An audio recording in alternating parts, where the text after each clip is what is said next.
કચ્છ જિલ્લા traffic police દ્વારા રાષ્ટ્રીય માર્ગ સલામતી માસ 2025 અંતર્ગત ભુજ ખાતે હેલ્મેટ રેલીનું આયોજન કરાયું।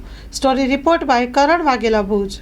35માં માર્ગ સલામતી માસ અન્વયે પશ્ચિમ કચ્છ જિલ્લા ટ્રાફિક ભુજ શહેરની અંદર આજરોજ હેલ્મેટ રેલીનું આયોજન કરવામાં આવેલું છે, જેમાં 50 જેટલા મોટરસાઇકલના જે છે એના દ્વારા રેલીનો કરવામાં આવશે।